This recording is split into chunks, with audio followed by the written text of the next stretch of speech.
First story is titled, Am I the a-hole for refusing to cover my arms at my cousin's wedding? A few years ago, I was involved in a very painful and scary accident. Most of me was unscathed, but my arms, mainly my forearms, were damaged. I recovered 80 to 85% of my mobility, and all I have left now are some scars. Most are not that bad, but 3 of them are big and pink, which, because of my slightly darker skin, really stand out. It took me ages to really come to terms with myself. I know it sounds silly, but I had to practice looking in the mirror and telling myself that my arms and my body are fine, and how silly it is to worry about this kind of thing. Fast forward to this year, where I get an invitation to be a bridesmaid in my cousin's wedding, which will take place late next year, when my cousin and her fiancé predict the pandemic to have died down. The first red flag, which I did not pick up on, was when my cousin video called me to show me the bridesmaid's dress I'd be wearing. Sleeveless, and completely identical to the other 7 bridesmaids' dresses. I got up at one point to grab a pair of shoes to show her, leaving the camera on as I did so. When I returned, she had a strange look on her face, and she said she'd have to call me later and hung up. A week later, she calls me, tearily, telling me that I'm so sorry to do this, but my best friend X ruined her dress, and you are the only one with the same size dress. I clearly knew where this was going, and I told her I didn't mind, etc. After some small talk, we finished the call. Again, I didn't think much of it. Then, a few days ago, my cousin calls to ask what I ended up deciding to wear. I was a bit confused, as this seems very early to worry about a wedding taking place next March, but I pulled a few options out of my closet to show her. Her response was, don't any of them have sleeves? No, they all look very pretty though, I answered. After a pause, she sighed heavily and said, Look, I don't know how else to say this, but I don't want your arms in my pictures. They're just so ugly. Even if you're not a bridesmaid, you'll still be in the pictures. And then she burst into tears. I was speechless. I felt angry, hurt, and shocked all at once. She kept sputtering and blubbering about how horrible my arms would look in her high-definition photos. I was still speechless. Angry tears getting ready to pour out. Finally, I found my voice and said, I don't care how you feel about my arms. I spent months coming to terms with my body, and I see no reason to hide it. If that's a deal breaker, I won't be at your wedding. She gasped, and I hung up. Now I'm getting all sorts of text from my cousin, her fiancé, and several of her friends telling me what a selfish witch I am. I started to feel bad, but I also don't think I should be forced to feel ugly and ashamed. I wouldn't even be in all the important pictures if I'm just a regular guest. I don't know, Reddit. I just don't know. Am I the a-hole? Thanks for reading. Now for the top comments. Imagine being such a selfish and narcissistic person that you would tell someone to cover their arms so they don't ruin her wedding photos because they are different than hers. Not the a-hole. And I wouldn't show up to her wedding at all. Or, if you do decide to go, I hope you show off your arms in all your glory and stay confident in yourself. I'm so sorry for what she said to you. And then to cry to the victim about it. Maximum entitled brat alert. I immediately got skeptical when she called Opie crying because one of her other bridesmaids conveniently ruined her dress. She's crying for everything. Typical narc reaction. They start crying to get people to do things they want. Not the a-hole. Why do people get so insane about weddings that they are willing to treat people like crap? I am so sorry, and please know that your scars are not ugly. Your cousin is ugly for acting that way. Thank you everyone for your kind and encouraging words. I think not going to this wedding would be much better for my mental health than attending. My cousin has always been a little shallow, but it really did hurt this time. Thank you Reddit for helping me feel better about removing this woman and her cohorts from my life. I'm glad you are feeling better. You should. This is more than a little shallow. It's that old thing of if someone tells you who they are, believe them. Seriously, the only ugly person here is the cousin, who sounds like one of the ugliest, pettiest, meanest people I've ever heard of. An ugly soul. And they don't make a sleeve to cover that. Now for the second story. Am I the a-hole for uninviting my fiancé's college friend from our wedding? Hello. So, I am getting married in 3 weeks in a small wedding with less than 10 guests due to the ongoing pandemic. Two of the guests that my fiancé and I initially invited were a couple, a man and a woman, who my fiancé met during his undergraduate years at the university in Texas. I will call this woman Renee and her husband Isaac. My fiancé has known both of them for almost 10 years now, which makes me feel like I am the a-hole for uninviting Renee after she made, not one, but two inappropriate comments that made me feel uncomfortable. Although I never had a chance to meet her in person, I thought it would have been a good idea if I met Renee and Isaac through a Skype call, because my fiancé talked about them all the time. So, when that Skype call started, I was initially excited to meet my fiancé's best friends from college, until Renee said her first inappropriate comment that made me raise my eyebrow. To paraphrase, she said, "Oh, I remember why I wanted to be friends with your fiancé back in the day when we were college students.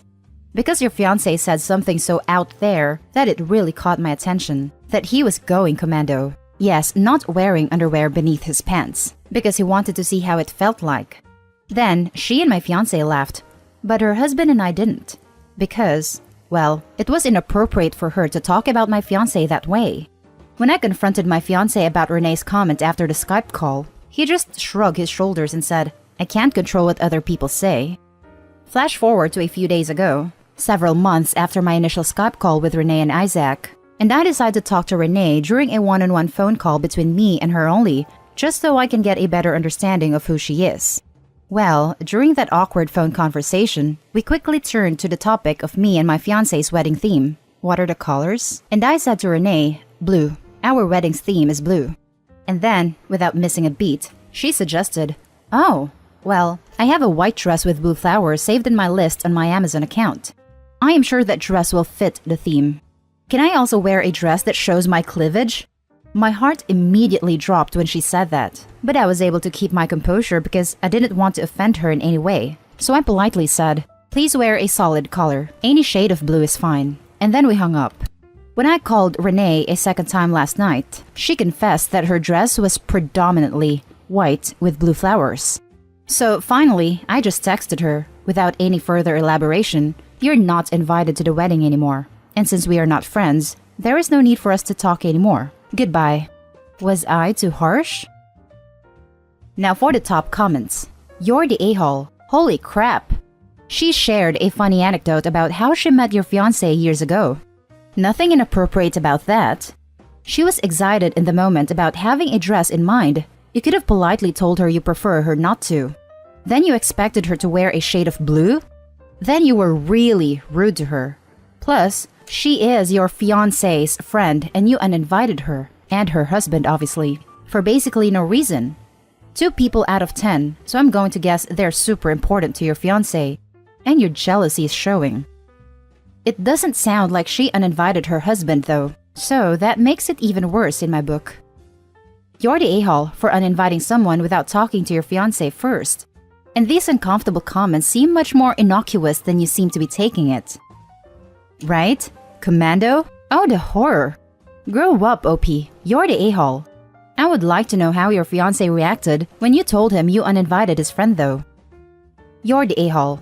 1. It's only rude to wear white to a wedding if it could be mistaken for a wedding dress. A dress with blue flowers is not going to be mistaken for a wedding dress. 2. Just because you're the bride doesn't mean you get to insist people wear a specific color unless they're in the wedding.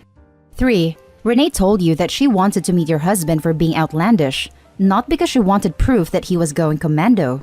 4. This isn't your wedding. You uninvited one of your fiancé's closest, longest friends without his consent. A white dress with blue flowers is absolutely not appropriate attire for a wedding. That's common knowledge. At best, everyone sucks here. Now, for the final story. Am I the a-hole for telling my fiancé that it would be tacky for her to wear a wedding dress emphasizing her baby bump? Context. We were originally supposed to be married back in June, but that was cancelled for obvious reasons. We're both in our 30s, so the plan had been to start trying for a baby right before our wedding. I wanted to delay that when the wedding was cancelled, since I didn't want her to be pregnant and unmarried. But she begged me to stick with the original plan due to our age and medical history, and promised that if and when she got pregnant, we'd have a civil ceremony. She got pregnant our first cycle but didn't want to have the ceremony right away. She said there was no rush. By August, she had decided she instead wanted to do a small ceremony in December at her parents' house and didn't want a civil ceremony because she wanted our ceremony to be real. Fine. Dispute. My fiancé's original dress won't work for our wedding in December because by then, she'll be almost 30 weeks pregnant, so she had to find another that would work with her stomach. I haven't seen it, but when I asked her how it works, she told me it is form-fitted. I did ask her to clarify, just to be sure I didn't have the wrong idea, and she told me that the dress isn't meant to hide her stomach, it is meant to complement it. I am already uncomfortable with the situation, and I have family coming that are not happy with the way we've done things. I can deal with that, but I think this is too much. It's a bad look, in my opinion, that makes us look tacky. She, on the other hand, says it's fine and not a problem. Why I may be the a-hole. I told her my thoughts and how I felt her flaunting her pregnancy while we're getting married would be a bad look. I said that wearing a dress like that would be tacky and begged her to choose something less form-fitting. That really upset her, so now I am the a-hole because I, in her words, am prioritizing the feelings of my family over her feelings and shaming her for being pregnant and treating her like an embarrassment. My intent wasn't to hurt her or make her feel like I am ashamed of her, but I want her to be reasonable and sensitive to the situation. I did offer to do a separate ceremony later after the baby is born if we had eloped, but she declined. So I don't think she can say I didn't try to accommodate her, and I don't feel like my ask is unreasonable given how flexible I've been until now. Am I the a-hole? Now for the top comments. You're the a-hole, 100%. You're the a-hole, you're the a-hole. You know where babies come from. You're trying to shame her for not being embarrassed even though you're embarrassed. Cut the apron strings with your 19th century family. I, in her words, am prioritizing the feelings of my family over her feelings and shaming her for being pregnant and treating her like an embarrassment. She is correct. But I want her to be reasonable, you mean embarrassed, and sensitive to the situation, about what a slut an unmarried pregnant woman is. I did offer to do a separate ceremony later after the baby is born if we had eloped, but she declined. Mighty magnanimous of you to give her a golden opportunity to keep her dirty little secret from your upstanding family whose opinions actually matter to you. So I don't think she can say I didn't try to accommodate her. Appalling, brazen, slutty refusal to hide herself from your justifiably mortified family. Am I right? And I don't feel like my ask is unreasonable. Dude, it is unreasonable for the man who got her pregnant to expect her to be embarrassed for herself, much less to think that you are doing her some kind of favor for trying to convince her it's some kind of social faux pas. Given how flexible I've been until now, you have clearly expressed the fact that you feel personally humiliated by her pregnancy, are horrified to discover she is not, and want to shame her into acting like it's a dirty little secret to be hidden. There is nothing flexible about trying to bully her into acting as if she has something to be ashamed of. Not to mention the fact that this isn't exactly her dirty little secret, since it wasn't the postman who put that baby there. You're the a-hole. You shouldn't be having a kid if you're ashamed of your fiancé's baby bump. She shouldn't have to hide it or wear a tent because you haven't finished growing up. How the hell did you think calling her trashy would go over remotely less than terrible? I just want to know how stupid this guy has to be to think calling his pregnant hormonal fiancé tacky would go over well. And that's the end of this video, folks. As always, leave a comment and hit like and subscribe. And if you want more of this content, turn your notification on to get updated on the latest videos. And I'll catch you in the next one. Stay safe.